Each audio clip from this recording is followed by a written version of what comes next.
My son-in-law barged into my villa. With his friends, I taught him a lesson he'll never forget. I am Bennett, and I built my construction company from nothing but sweat and determination. The lakeside villa in New Hampshire that I worked my entire life to afford was my sanctuary, my reward for decades of sacrifice. That is until my son-in-law Derek decided it was his playground, barging in with his friends like he owned the place. The disrespect cut deep, boundaries were trampled, and my own flesh and blood seemed blind to it all.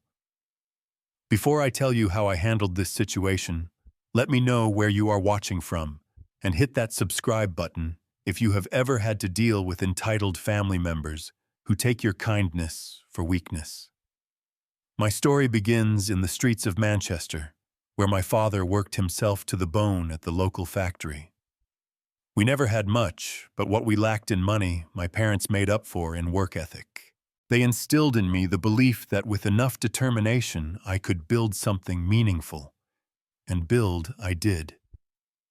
At 22, with nothing but a used truck and some basic tools, I started Bennett Construction.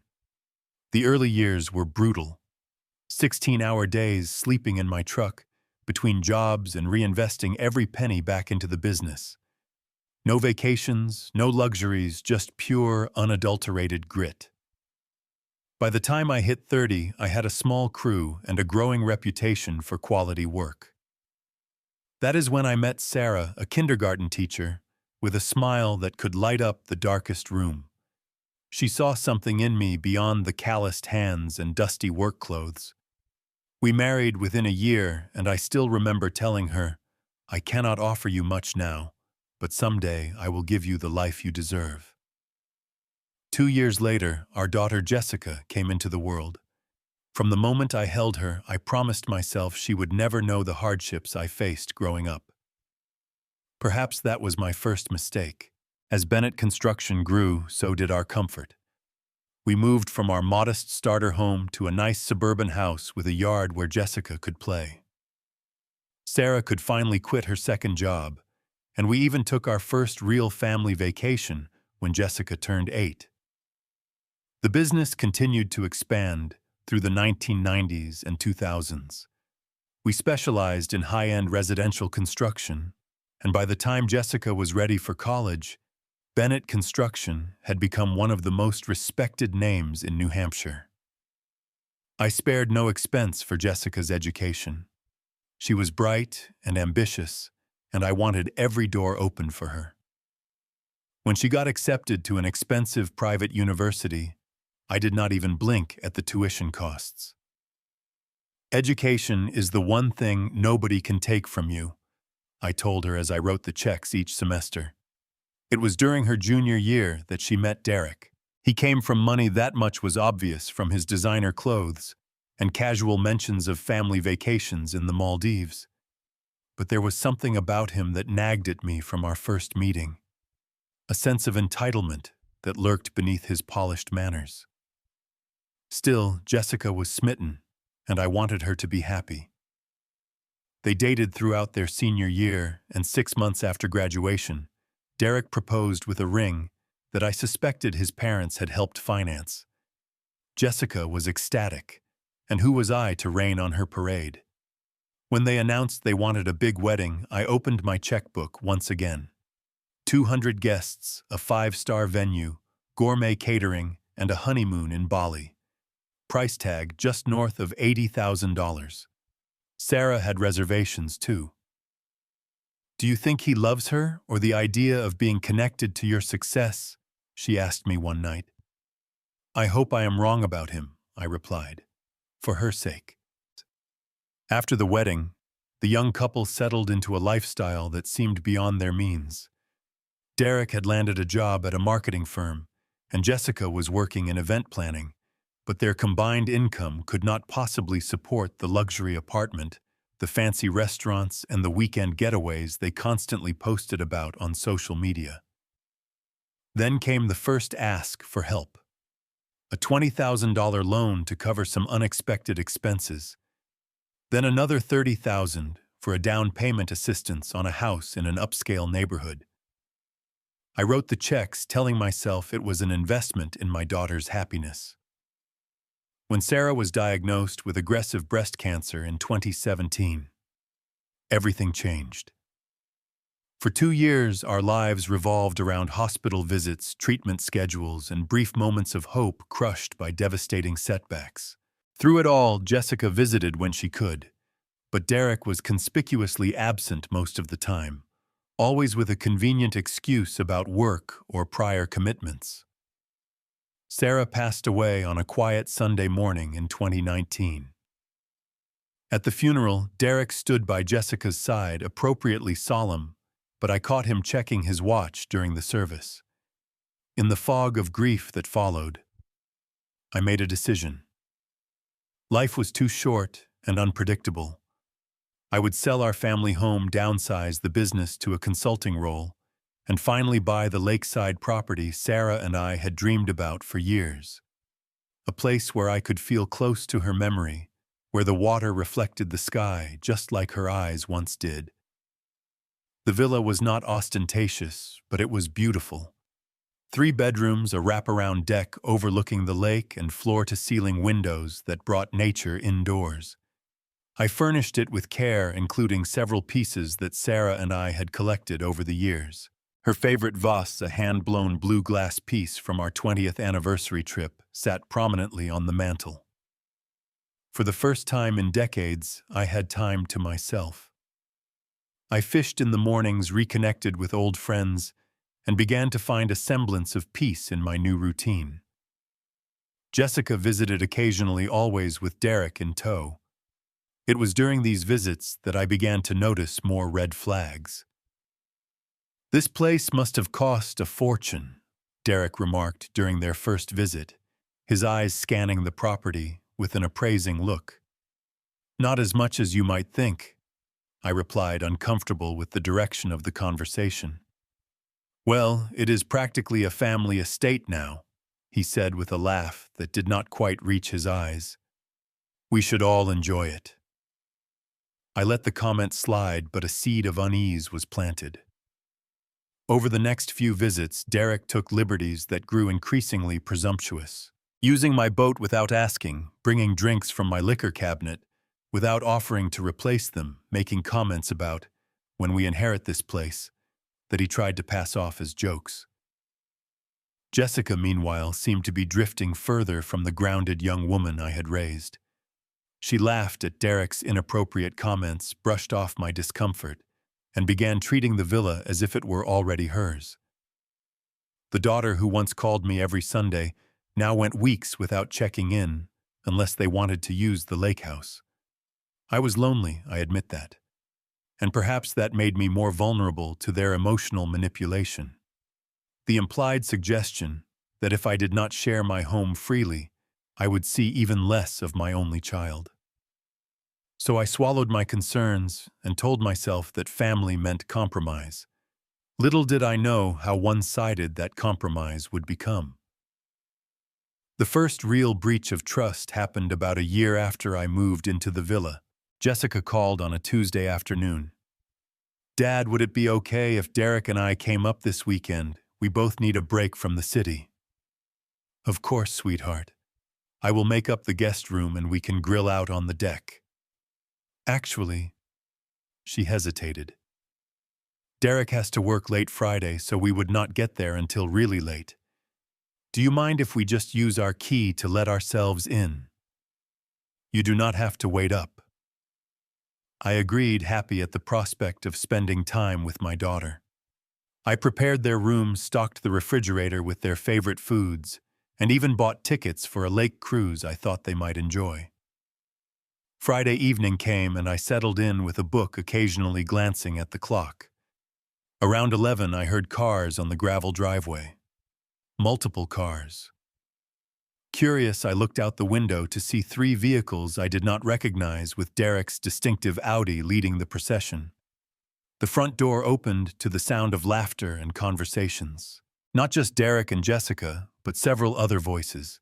I came downstairs to find Derek leading 4 other couples into my home.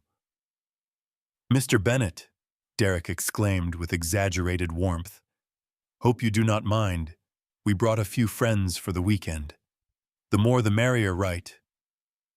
I stood frozen on the stairs, watching as these strangers made themselves comfortable in my living room, already opening bottles of wine and rearranging furniture to create a party atmosphere. "Where is Jessica?" I managed to ask. "Oh, she got caught up with a work emergency. She will drive up tomorrow," Derek replied dismissively. "Hey guys, help yourselves to whatever you find in the kitchen." I pulled Derek aside, trying to keep my voice level. "Derek, we had an agreement. You and Jessica. Not you and a group of strangers." He had the audacity to look offended. "These are not strangers, they are our friends. And Jessica said you were fine with us using the place. For you and her, yes. Not for a party with people I have never met." One of the women called out, "Derek, where should we put our bags?" Before I could respond, Derek answered, "The 2 rooms upstairs at the end of the hall should work. My private office and Sarah's craft room, which I had kept intact since her passing. Rooms that were explicitly off limits."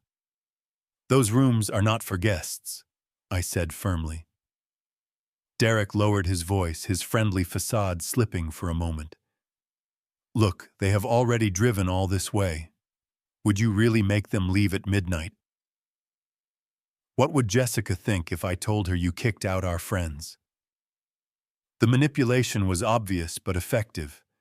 I felt cornered in my own home.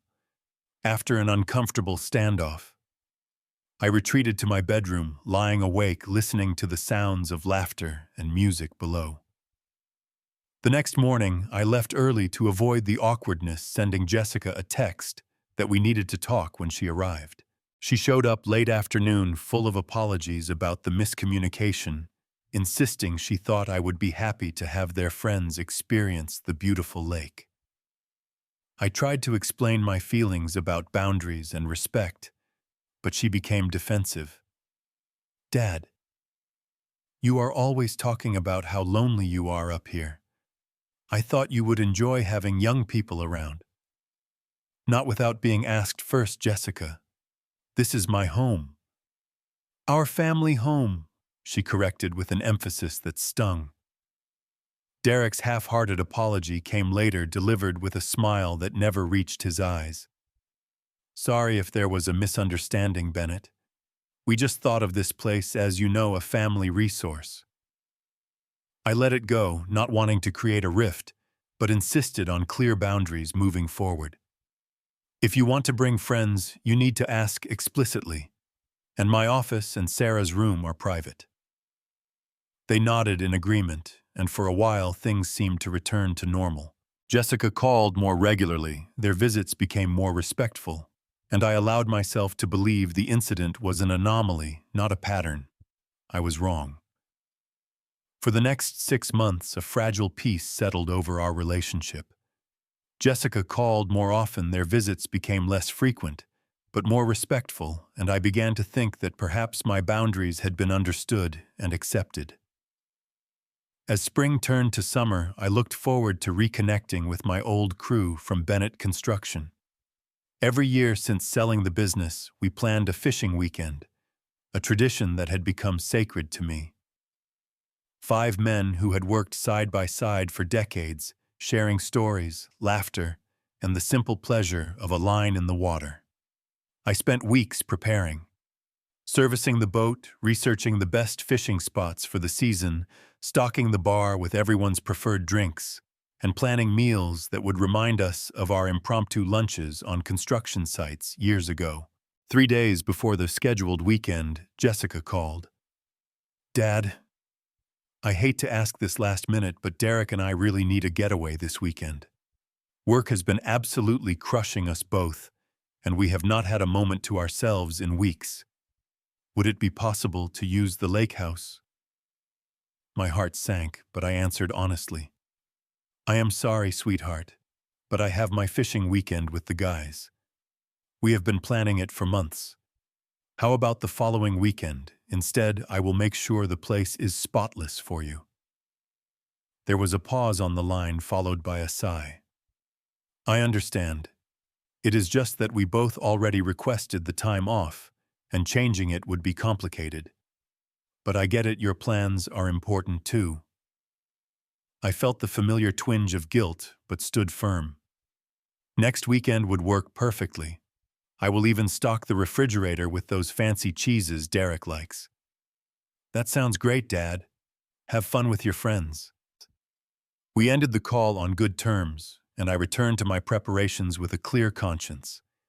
The day before my friends were due to arrive, I drove up to the villa to get everything ready. The 3-hour drive from Manchester was peaceful, giving me time to mentally shift into relaxation mode. As I rounded the final bend in the road leading to my property, my contentment evaporated. There parked in my driveway was Derek's distinctive black Audi, along with several other expensive vehicles I did not recognize. No, I whispered to myself. They would not. But they had. As I pulled up behind the last car, I noticed music thumping from inside the house. My house. Taking a deep breath, I grabbed my overnight bag and walked to the front door, which was unlocked. The scene that greeted me was worse than I had imagined. Derek and 6 friends, all men this time, were scattered throughout my living room. Empty beer bottles and pizza boxes littered my coffee table.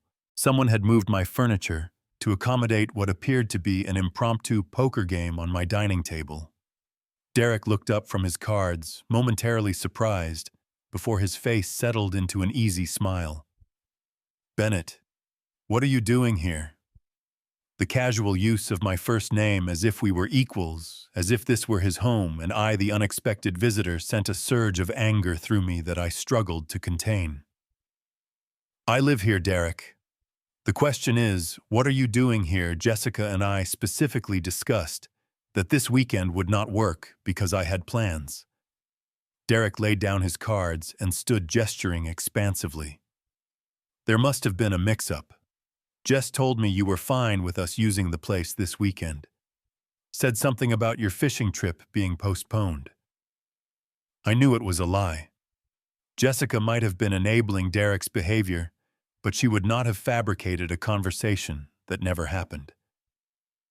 Where is Jessica? I asked, looking around the room.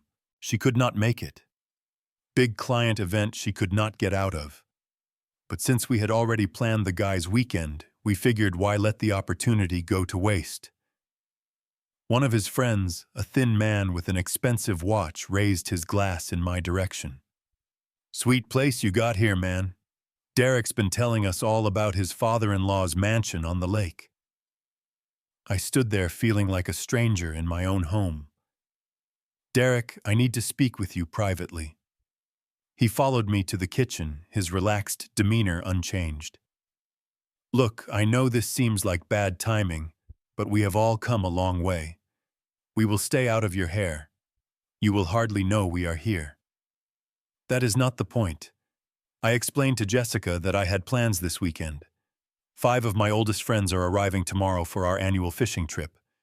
Reservations have been made, food purchased arrangements confirmed.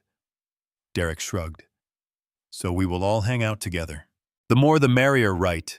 Your old construction buddies can show us young guys how it is done. No, I said firmly. That is not going to work. This is a tradition, and frankly, I do not appreciate you showing up uninvited, especially after our explicit conversation about boundaries. His face hardened slightly. Come on, Bennett. Do not be so uptight. We thought you could reschedule your fishing thing. It is not like you have actual work commitments anymore. The dismissive comment stung more than he could know.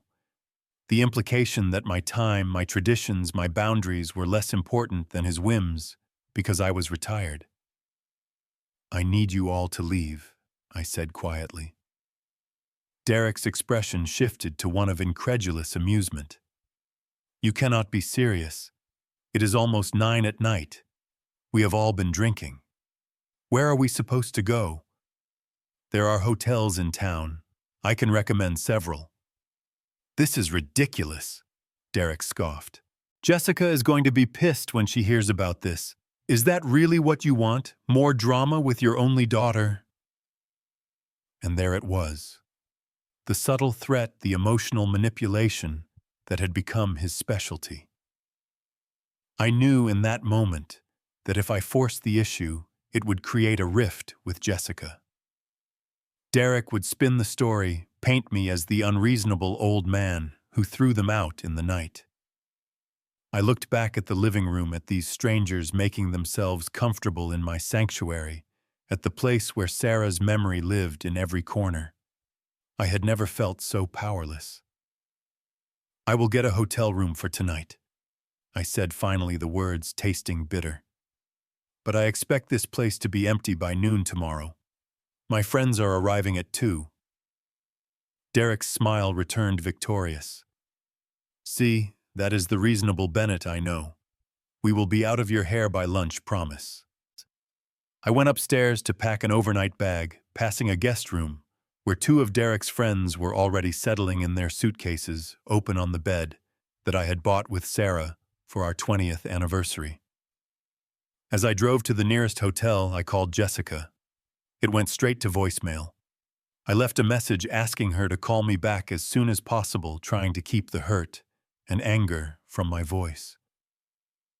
That night, in a generic hotel room, 15 minutes from my own empty bed, I stared at the ceiling and confronted an uncomfortable truth. I had become a visitor in my own life, pushed to the periphery by the very people I had sacrificed everything for. Sleep eluded me in that sterile hotel room. Every time I closed my eyes, I saw Derek's smug face, heard his dismissive tone, felt the sting of his casual disregard for my boundaries. By dawn, I had barely dozed, my mind a carousel of painful realizations and difficult questions. How had I allowed things to reach this point? When had I surrendered my dignity in the name of keeping peace? What would Sarah think of me now, Sarah? The thought of her brought both comfort and pain. She had always been my moral compass, my source of strength. In our 30 years together, she had taught me the difference between generosity and being taken advantage of, between compromise and capitulation. You cannot buy love with compliance, she once told me when I was struggling with a difficult client who kept changing demands. Sometimes the kindest thing you can do is stand firm. I showered and dressed mechanically, then sat on the edge of the hotel bed and called Jessica again. Still no answer. This time I did not leave a message. Instead, I called Frank, my foreman for 25 years and oldest friend. Frank had been by my side through the lean years, the boom times, through Sarah's illness and after her passing. He did not mince words or offer false comfort. "Frank, I need to reschedule our fishing weekend," I said when he answered. "Everything okay, Bennett? You sound like hell." I gave him the abbreviated version of the previous night's events, each word forcing me to confront the absurdity of my situation. Frank was silent for a long moment after I finished. Then he said something that hit me like a physical blow. "Bennett, when did you start being afraid of your own daughter?" "I am not afraid of her," I protested. "I just do not want to lose her." "And how is that working out for you? You are sleeping in a hotel while that entitled punk and his friends trash the home you built, the home where Sarah's memory lives." I had no answer for that. "Listen to me," Frank continued, his voice gentler now. "I knew you when you had nothing but a toolbox and a dream. I watched you build an empire with your bare hands. You never let anyone push you around in business. Why are you letting it happen in your personal life?" "It is different with family," I said weakly. "Is it? Or is it just that the stakes are higher? Bennett, that girl needs her father, not a doormat. And you need your self-respect back." His words hung in the air between us, uncomfortable but true. "What would Sarah say if she could see this happening?" he asked quietly. The question pierced my heart. I knew exactly what Sarah would say. She would be devastated to see how far things had deteriorated, how much I had compromised myself in a misguided attempt to keep peace. She would be disappointed in me, I admitted. Not in you, Bennett. In the situation you have allowed to develop. There is a difference. We talked for another hour. About boundaries and respect. About the difference between loving someone and enabling their worst behavior. About how sometimes the most loving thing you can do is say no. By the time we hung up, I had clarity I had been lacking for months, perhaps years. I had been so afraid of losing Jessica that I had failed to see how my permissiveness was actually harming our relationship rather than preserving it. I had one more call to make. To Jessica's childhood therapist, Dr. Martinez, who had helped us navigate the turbulent teenage years. She was retired now, but we had stayed in touch. Dr. Martinez, I need some perspective, I said when she answered. I explained the situation more fully this time, including the pattern of boundary violations and emotional manipulation. Bennett, she said when I finished, what you are describing sounds like a form of elder exploitation. The term shocked me. That seems extreme. They are not stealing from me or anything like that. Exploitation is not just financial. It is about power and control. About using your fear of losing your relationship with Jessica to override your boundaries and autonomy. About making you feel that your needs and feelings are less important than theirs. I let that sink in. So what do I do? The same thing you would do with a child testing boundaries. You establish consequences, and you stick to them consistently and calmly, not as punishment, but as a natural result of their choices. And if that drives Jessica further away? Dr. Martinez's response was gentle but firm. Bennett, she is already away. What you have now is not a healthy relationship. It is a hostage situation where you are both the hostage and the one paying the ransom. After hanging up, I sat in silence for a long time. The path forward was clear but not easy. I would need to reclaim my home and my dignity, even if it meant temporary conflict. Because without those things, I had nothing meaningful to offer Jessica anyway. I checked out of the hotel, bought myself breakfast at a local diner, and formulated a plan.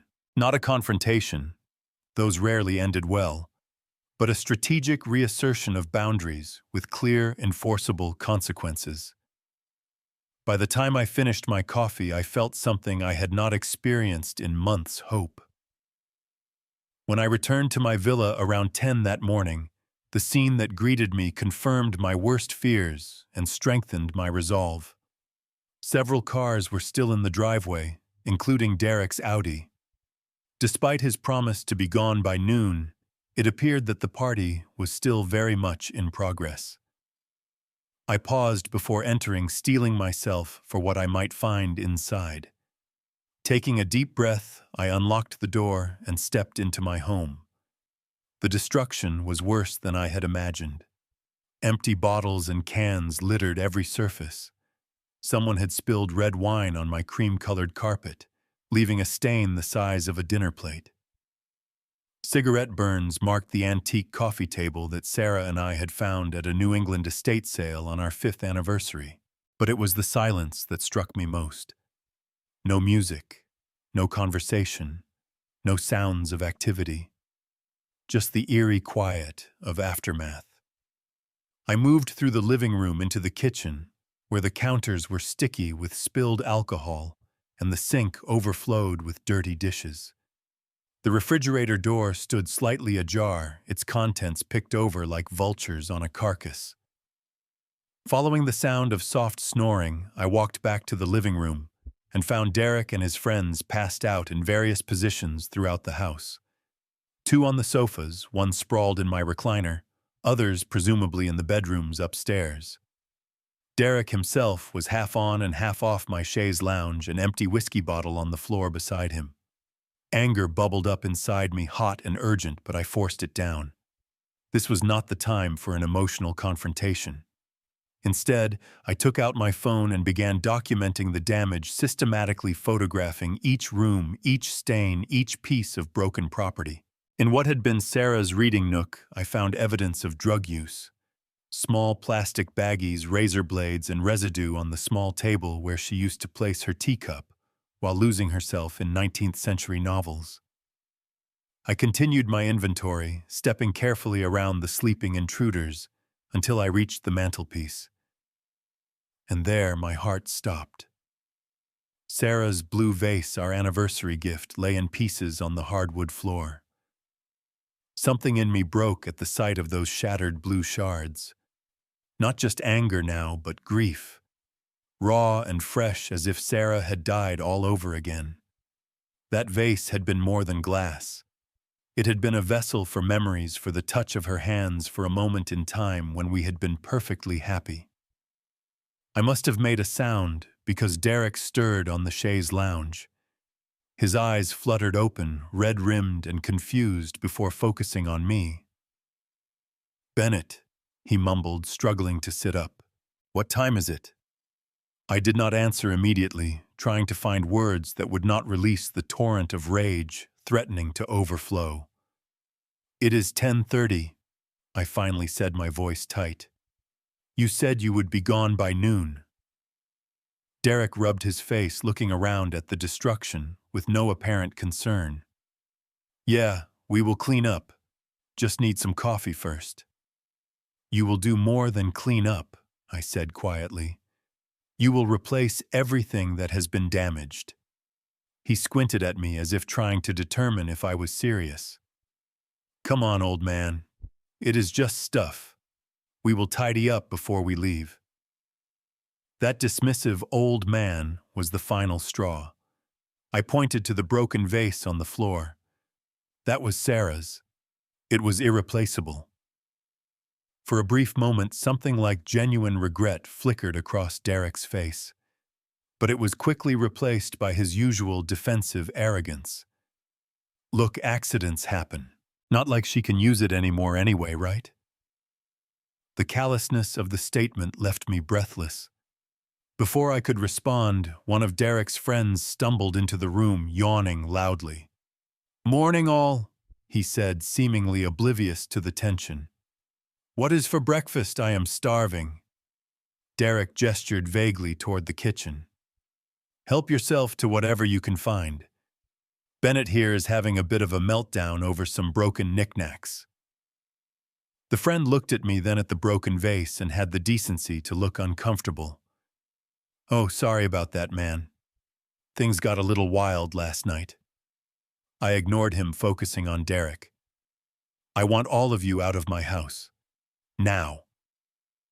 Derek sighed dramatically, as if I were being unreasonable. "We will leave when we are ready. Jessica and I have talked about this place, you know, about when we will inherit it." The casual cruelty of the statement, the presumption, the complete disregard for my feelings. It was all too much. "You think this will ever be yours?" I asked, my voice dangerously quiet. "Well, yeah," Derek said with a smirk. "Unless you have some other kid hidden away we do not know about. This place is going to be ours eventually. We are just enjoying it a little early." Another of his friends had wandered in, catching the tail end of the conversation. "Dude," he said with a laugh, "your father-in-law is loaded. Bet you cannot wait until the old-timer kicks it and you get all this."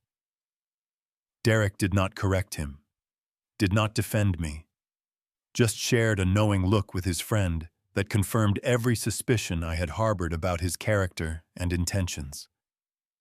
In that moment, something shifted within me. Not just anger now, but a cold, clear resolve. I would not yell, would not make a scene, would not give them the satisfaction of dismissing me as an hysterical old man. Instead, I picked up my keys from the table by the door. "I expect this house to be empty when I return," I said calmly. "If it is not, the police will remove you for trespassing." Derek laughed. "You would not do that to Jessica." "Try me," I replied and walked out the door. Behind me, I heard Derek reassuring his friends. Do not worry about him. He always backs down. We have plenty of time. But this time he was wrong. Dead wrong.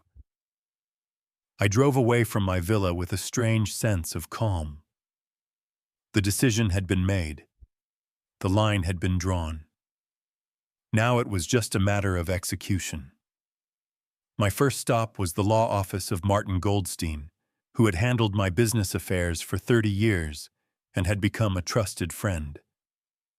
It was Saturday, but Marty had always been a workaholic, and I knew I would find him at his desk. Bennett, he greeted me looking up from a stack of papers. This is unexpected. Everything all right? No, Marty, it is not, but it will be. I explained the situation in detail, from the pattern of boundary violations to the current occupation of my home. Marty listened without interruption, making occasional notes. So, what are my options? I asked when I had finished. Marty leaned back in his chair, fingers steepled beneath his chin. Legally, you are on solid ground. It is your property purchased with your funds titled solely in your name. Derek and Jessica have no claim to it whatsoever, regardless of family relationship. And the current situation? Technically, they are trespassing. You gave permission for a specific time frame, which has now expired. You have asked them to leave, and they have refused. You would be within your rights to call the police and have them removed. I nodded. I want to avoid that if possible. Not for Derek's sake, but for Jessica's. Understandable. There are other approaches. Changing the locks is perfectly legal. It is your property, and there is no lease agreement that would prevent you from controlling access. And longer term, Marty hesitated. Bennett, I have to ask, have you considered the implications for your estate planning? I had. All night, in fact. I want to review my will.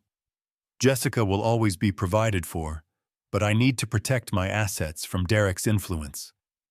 Marty nodded approvingly. We can set up a trust with specific conditions.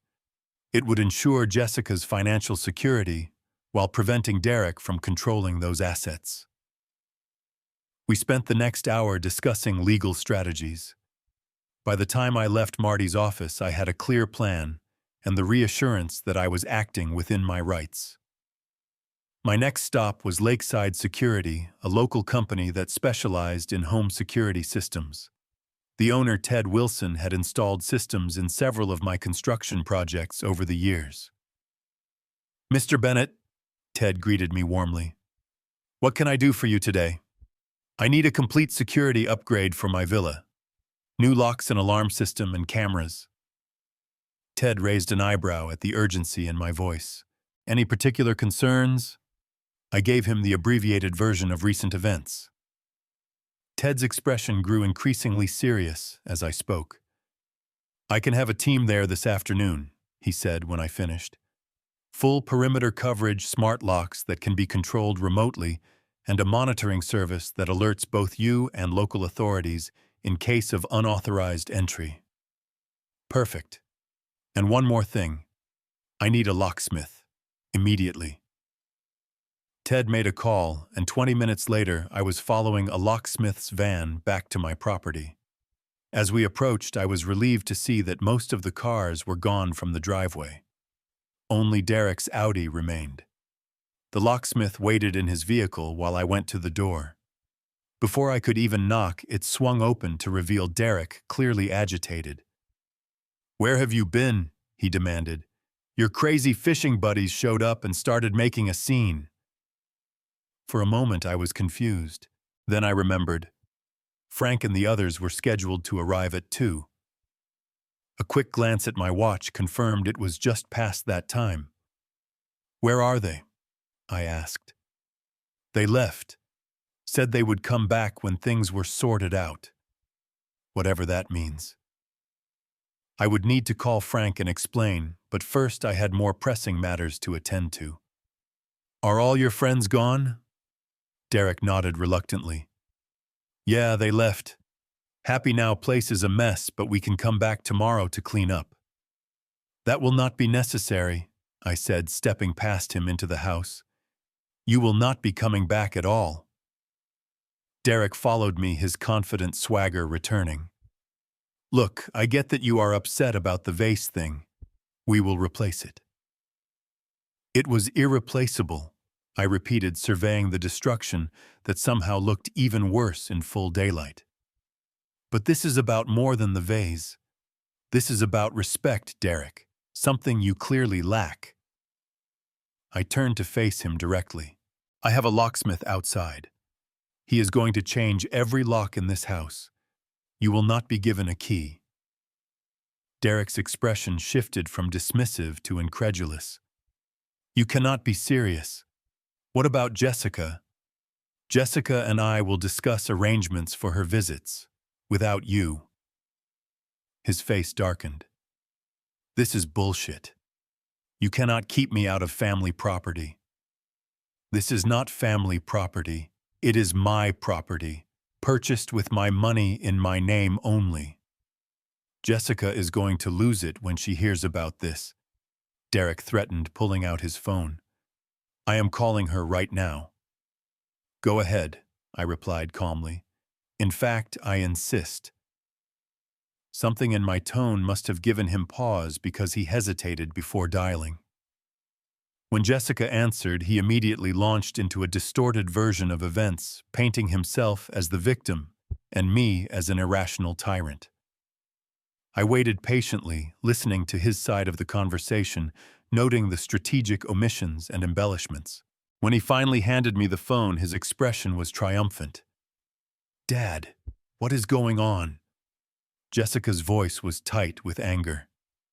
Derek says you are throwing him out and changing the locks. Have you lost your mind? Jessica, I said calmly, I am going to send you some photos.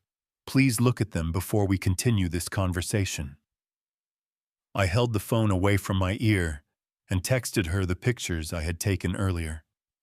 The stained carpets, the cigarette burns, the damaged furniture, the evidence of drug use, and finally, Sarah's shattered vase. There was silence on the line as she received and viewed the images. Then a small, shocked intake of breath. Is that Mom's vase? Her voice had lost its edge of anger, replaced by disbelief. Yes, I said simply, along with about $20,000 in other damage. I had no idea, she whispered. Derek said it was just a small get-together, that they were being respectful of your things. This has been an ongoing pattern, Jessica, one that I have tolerated for too long out of fear of damaging our relationship. But I realize now that by not setting boundaries, I have actually been harming our relationship, not protecting it. Derek was watching me intently, trying to gauge the direction of the conversation. When he saw my expression soften as I spoke to Jessica, he began making frantic gestures, mouthing words I could not decipher. I am so sorry about Mom's vase, Jessica said, her voice thick with emotion. I know how much it meant to you, to both of us.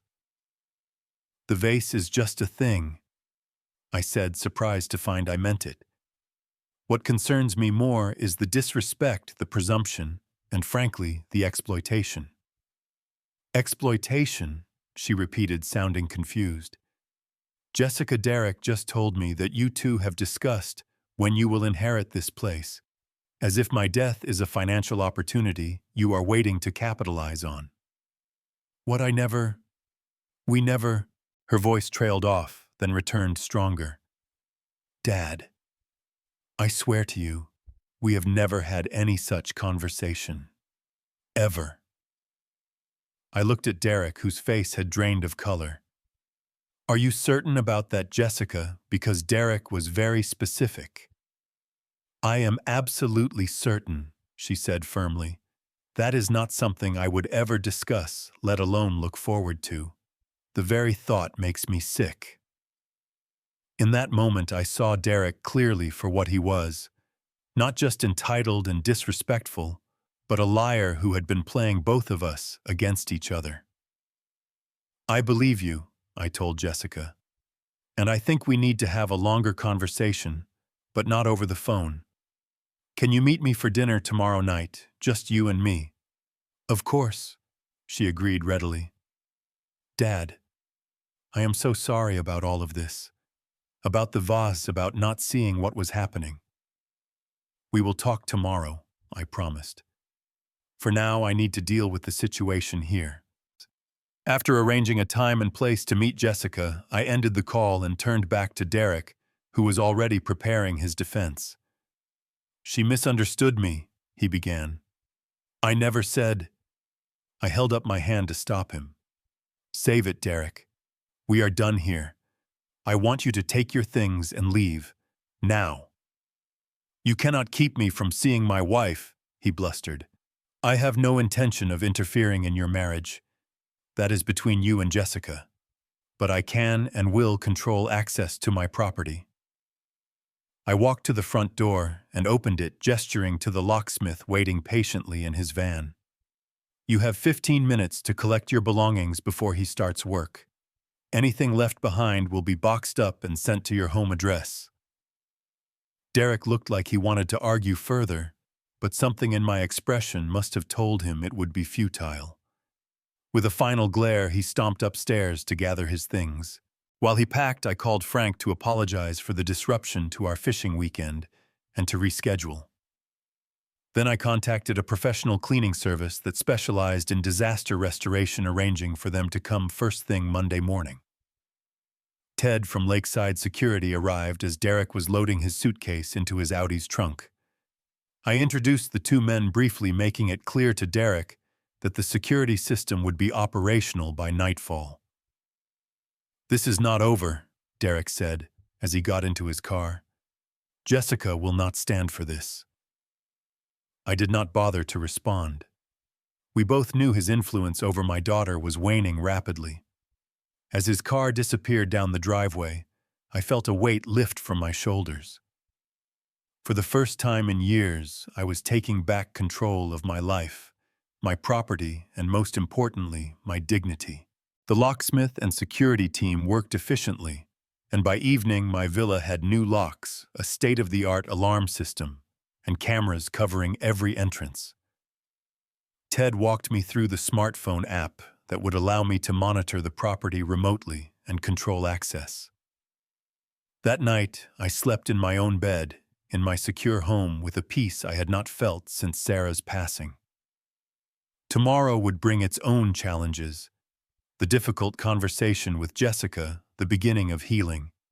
But for now, I had reclaimed my sanctuary, and that was enough. I chose a quiet restaurant in neutral territory for my dinner with Jessica. Neither my home nor anywhere near her and Derek's house. A place where we could talk honestly without the weight of territorial associations. I arrived early, selecting a secluded booth near the back. When Jessica walked in, I was struck by how tired she looked. Shadows beneath her eyes, her shoulders slightly hunched as if carrying an invisible burden. "Dad," she said, sliding into the booth across from me. No hug, no kiss on the cheek, a telling departure from our usual greeting. "Thank you for coming, Jessica." She nodded, fidgeting with her napkin. "I spent all day thinking about those photos you sent. About everything, really." The server came for our drink orders, providing a momentary reprieve from the tension. Once she had gone, I decided to start with facts rather than accusations or emotions. "I want to be clear about what happened," I began. "I had explicitly told you I could not offer the villa last weekend because of my fishing plans. Yet Derek showed up with friends anyway, knowing I had commitments." Jessica's eyes dropped to the table. "He told me you had changed your mind, that you had called him directly and said it was fine. That never happened." "I believe you," she said quietly. "There have been other inconsistencies lately. Things Derek has told me that did not quite add up." I took a sip of water, choosing my next words carefully. "Jessica, This was not an isolated incident. There has been a pattern of boundary violations of treating my home as if it belonged to you and Derek already. I never meant to, she began, then stopped herself. No, that is not entirely true. I have been acting entitled about the lake house, treating it like it was partly mine already. Her honesty surprised and encouraged me. Why do you think that is? She was quiet for a long moment. After Mom died, I think I got scared about losing you too. The villa felt like you were creating a new life that I was not part of. So instead of talking about it, I tried to insert myself into that space, to stake a claim. You will always be part of my life, Jessica. That has never been in question. I know that rationally, she admitted. But grief is not rational, is it? The server returned with our drinks and took our dinner orders. When she left again, I continued the conversation, moving to the more difficult territory. Jessica, I need to ask you something important. Has Derek been pressuring you about your inheritance, about financial matters related to me? She tensed visibly, confirming my suspicions before she even spoke. Not explicitly, but there have been comments. Questions about your will, about the villa, about your savings. He frames it as concern for our future, but it has always made me uncomfortable. And what about the comments about when you will inherit this place, the ones Derek mentioned yesterday? Jessica's eyes flashed with anger. That never happened, Dad. I would never discuss your death as a financial opportunity. Never. I believe you, I assured her. But it concerns me that Derek would say such a thing and then lie about having those conversations with you. She was quiet for a moment, running her finger around the rim of her glass. There's something else you should know. Something I have been too embarrassed to tell you. I waited, giving her space to continue in her own time. We are in financial trouble, she finally said. Serious trouble. Derek lost his job 3 months ago. He has been pretending to go to work, but he has actually been day trading with our savings. And losing. The revelation did not surprise me as much as it should have.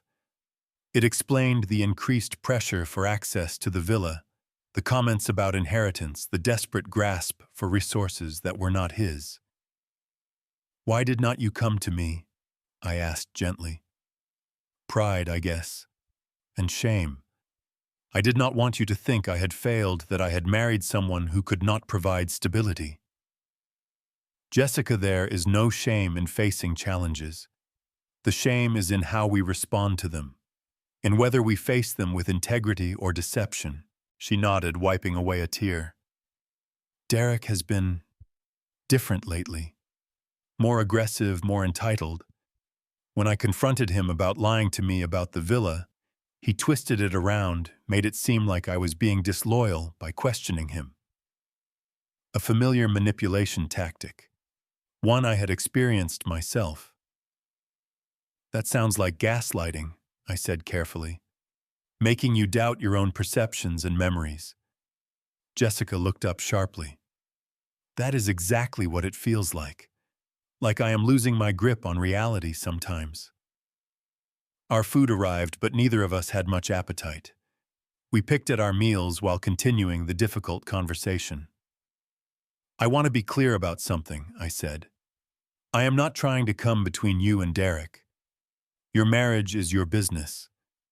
But my home, my boundaries, and my relationship with you, those are my business. And I need to establish some new parameters. What kind of parameters? She asked cautiously. I laid out my position clearly and calmly. Derek was no longer welcome at the villa under any circumstances. Jessica was still welcome, but visits needed to be planned in advance, not assumed. The new security system was non-negotiable. And most importantly, any further boundary violations would result in consequences, not capitulation. I understand, she said when I had finished, and I respect your decision. To be honest, it is a relief to have these boundaries clearly stated. There's one more thing, I added. I've updated my estate planning. Jessica tensed again, but I quickly clarified. You are still my heir, Jessica. That has not changed. But I have created a trust structure that will protect those assets from being mismanaged or controlled by Derek. Instead of being offended as I had feared, Jessica seemed relieved. That is probably wise, she admitted, given our current financial situation. We finished our meal, the conversation shifting to lighter topics. Memories of Sarah, stories from Jessica's childhood, tentative plans for the future. By the time we said goodbye in the parking lot, something had shifted between us. A new honesty, painful but necessary. I love you, Dad, Jessica said as she hugged me goodbye. And I am sorry for everything. I love you too, sweetheart. Always have, always will. But love without respect isn't healthy for either of us. I know that now, she replied, and I'm going to work on earning back your trust. As I drove home that night, I felt cautiously optimistic. The conversation had been difficult but productive. Seeds of change had been planted. Whether they would take root and grow remained to be seen. What I did not anticipate was how quickly those seeds would germinate. 2 days later, Jessica called me in tears. She had discovered that Derek had been hiding mail from her, specifically notices about missed mortgage payments and maxed-out credit cards. When confronted, he had become verbally abusive, blaming her for their financial problems and threatening to leave her with nothing but debt if she did not stop questioning him. "Can I come to the lake house for a few days?" she asked, her voice small and frightened. "I need some space to think." "Of course," I said without hesitation. "The guest room is ready whenever you need it." She arrived that evening with 2 suitcases and red-rimmed eyes. I did not press for details, simply showed her to her room and gave her the space she needed.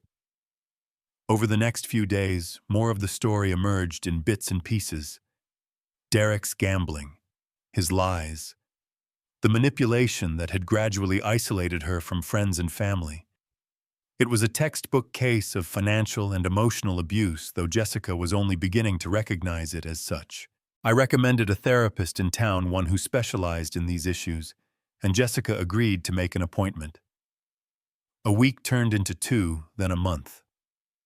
Jessica found a job at a local event planning company, started therapy, and began to rebuild her sense of self.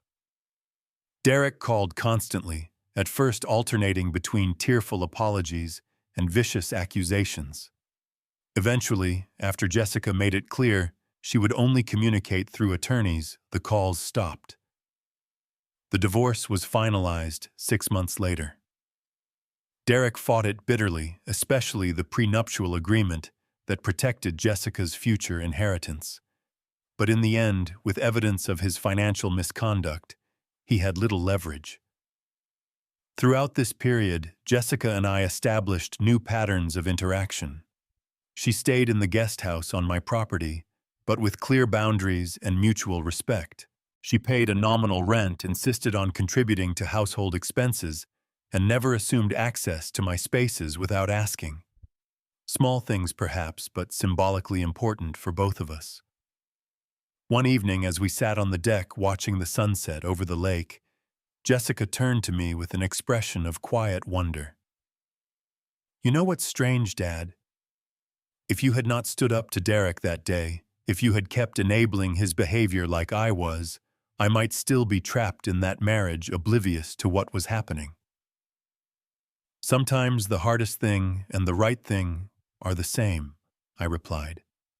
"When I think about how angry I was with you at first," she continued, "for changing the locks, for setting those boundaries, I was so sure you were being cruel. But it was actually the kindest thing you could have done." I reached over and squeezed her hand. For both of us. As summer turned to fall, Jessica found her own apartment in town, close enough for regular visits but separate enough to maintain our newfound healthy boundaries. She continued her therapy, reconnected with old friends, and gradually reclaimed her independence. For my part, I rediscovered the joy of my lakeside sanctuary. Frank and the fishing crew became regular visitors again. I volunteered with a local construction program, teaching young people trade skills. Life developed a pleasant rhythm, no longer disrupted by boundary violations and emotional manipulation. Sarah's vase could not be replaced, but Jessica found an artist who created a beautiful mosaic using the broken pieces, a new art piece that acknowledged the damage while creating something meaningful from it. A fitting metaphor for our journey. The most surprising outcome was how setting firm boundaries had actually strengthened my relationship with Jessica rather than damaging it. We spoke more honestly now with greater mutual respect.